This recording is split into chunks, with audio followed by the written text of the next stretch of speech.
Well, hello there. If you watched my last video, you were probably expecting that I was going fly fishing today in Fergus, but my girlfriend and I stayed up a little too late watching Ozark and Upload, and yeah, I really didn't wake up in time. So instead, I was going to show you some of the knots you need to know for fly fishing, just, as an educational, I guess. So the first thing first, of course, you attach your fly line to your fly reel, floating or sinking, whatever you prefer, depends on what you're fishing for. And then you need to attach your leader to the fly line. This is accomplished by a nail knot. A nail knot is called a nail knot because it's easiest to tie if you have some sort of dowel or nail to put in place of one of the lines. I'm going to show you that with some... There's also fly tying or fly knot tying tools. I would buy one. I strongly suggest buying one because you might only need to tie these knots every once in a while, but they're very difficult if you don't have some sort of a tool. I have one, but I can't find it, so I can't show you. So the nail knot, essentially, we're going to pretend that this screwdriver is the fly line, floating or sinking main fly line on your reel, and that this white cotton rope is your leader. Now the leader is typically a tapered leader. I have one that I can show you here. This guy. So it's just a piece of monofilament about 9 feet long. It says 9 feet, so it's 9 feet. And it starts off really thick and then goes all the way, it thins out to, this one, a 5X, thins out to 5 pounds. And then after that, you would have your tippet. And depending on what you're using, I'm using really, really light flies with a not so great rod, so I'm using a 5X. It's a 4-pound monofilament. Also, the lighter you can go, the more finesse you can do, and the more finesse you can do, the less likely you are to fake out a very finicky fish. There are some trout species that are very, very attentive to detail. They eat very small things, and if anything looks wrong, they won't bite. So small tippet is good. It's much more gooder. So basically, you would stick your fly line out, and you stick your leader over top of it, the thickest end of the leader. Get yourself some slack in your leading end, and then you would wrap over. I need more than that. You want to remove as little leader as possible, but you also need a fair amount of it to make this knot. So pretend my finger here is the nail. I'm going to wrap over. So I have the 2 lines like that. And you're basically just going to wrap over and over and over and make a barrel, and then pass the line through one last time in the opposite direction. So I'm just going to hold that there. My arms are getting tired. Wrap it around between 5 and 7 times. I'm just going to do 4 here to make things simple.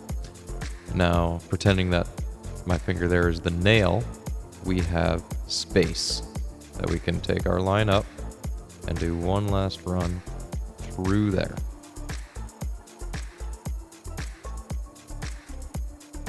So then you simply take that through and you tighten very cautiously so as to get all of these pieces, this barrel, laid out perfectly.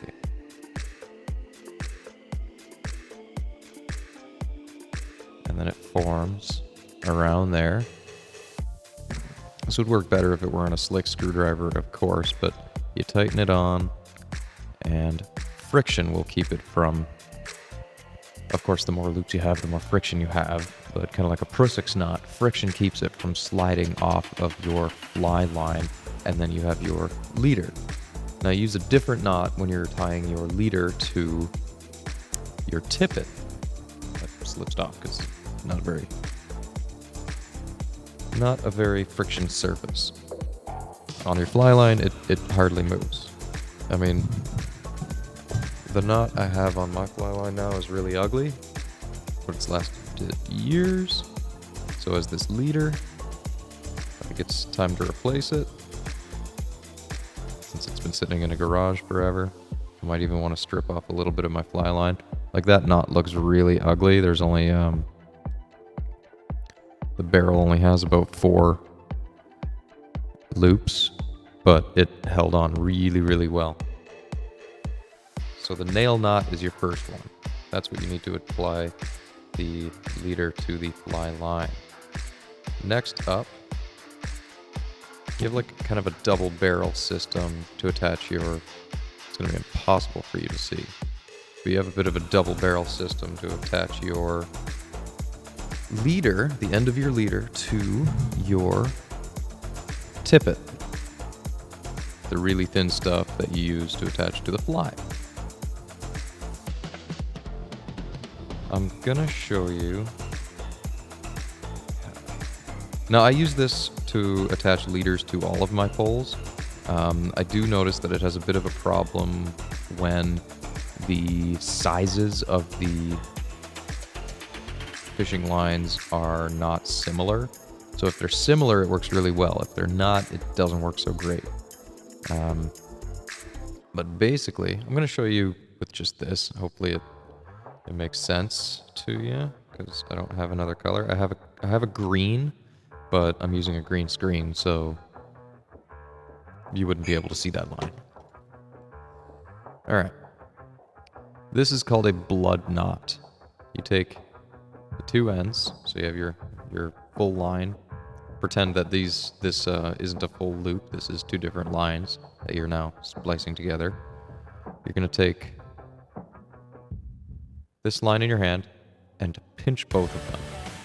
You're going to wrap this over, over, over, and then you're going to come up and back through where those 2 lines meet, where you pinched it. You're going to pass it over top.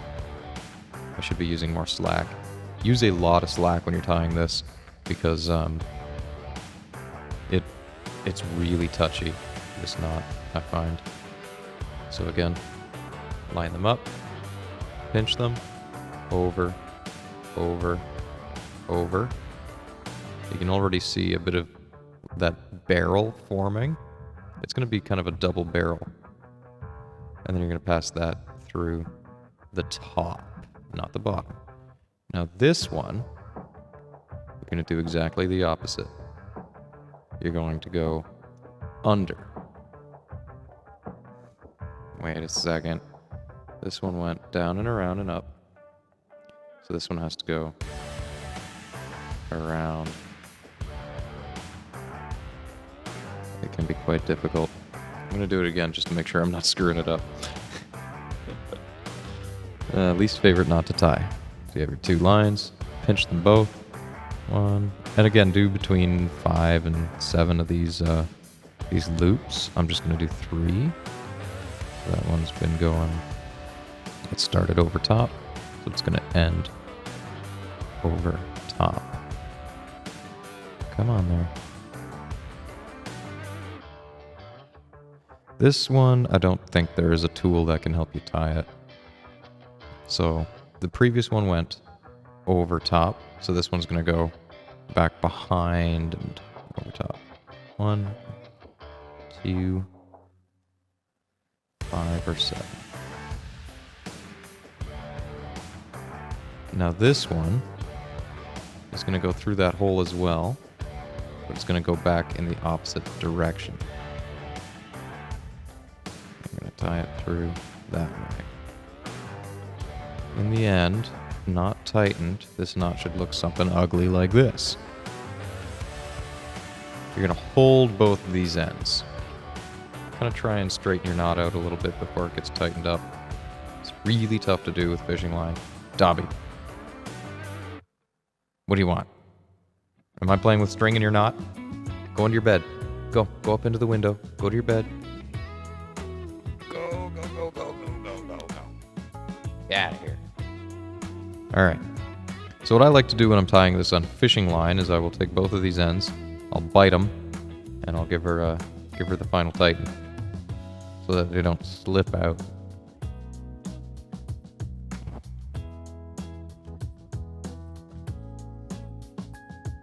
So that's close. The one side is nice and tight, and the other side is a little loose.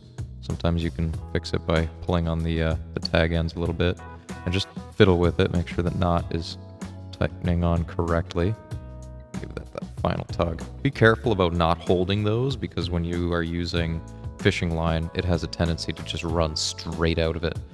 And again, these two knots press on each other and squeeze these pieces together and apply friction on these knots. It becomes extremely low profile and very strong. So there is the blood knot to attach both of the leader and the tippet. And then next you're going to go to your fly. Now the best knot that I've noticed for the fly, you want to keep it really low profile. I use a improved clinch knot, and I use that for most lures as well. I will use a polymer knot if the situation calls for it, but for the most part I find the improved clinch knot is just as strong and works pretty darn well. I'm going to use a lock to pretend it's a hook.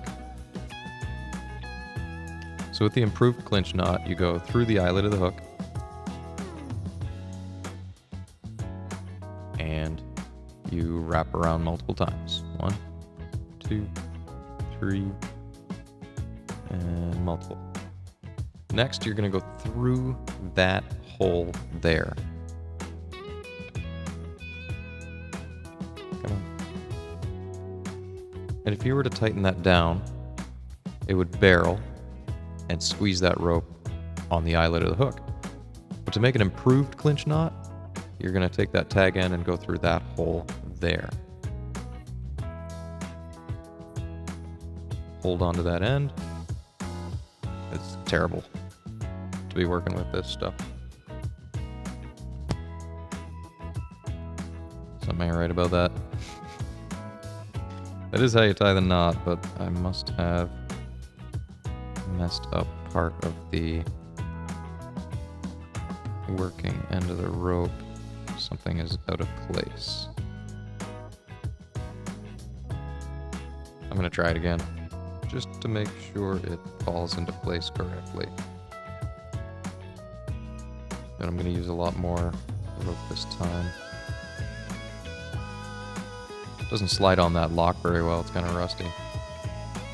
So you're through the eyelet of your hook. Hold here. When I'm using fishing line, I find I can just let go of the tag end so that this end that I'm holding would go to the fishing pole. I can just pinch and rotate, and well, while I'm holding that, I can pinch and rotate and it'll wrap around a bunch of times, but that is much thinner line. Anyway, so you're going to take that, it's looped through, and you're just going to wrap it around between 5 and 7 times. I'm just going to do this 3 times. 1, 2, and 3. Boom. Now you're going to take your tag end and pass through that loop that you made there. And then you're going to pass through the loop that you just made there. So through that loop, and then through this loop. Hold on to your tag end and attempt to tighten.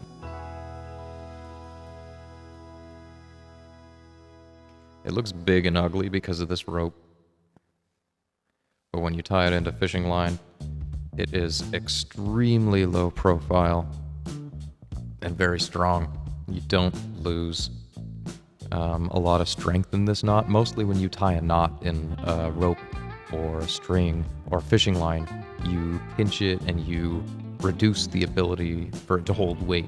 but I've tied so many of these and then done a pound test on them, pulled at the rope and the knot, and the fishing line will break before the knot will. So clearly not losing much strength there. Weak points in the line are more susceptible at that point. So that's how you tie on your leader, your fly. And then, yeah, I think that's about it. So you use the nail knot. It's just easier to, I'm sure you could use a blood knot, but it would be a total pain in the butt. So you use the nail knot to tie your leader onto your fly line. You use the blood knot to tie your tippet onto your leader, and you use the improved clinch knot to tie the fly onto the tippet. Yeah, that's all I really wanted to show you. Totally do lots with that. Them are the fly fishing knots. I don't really know what else to show you until I actually get out there and go fly fishing. So hopefully that happens in this week or next week. Depends on when I get out of work.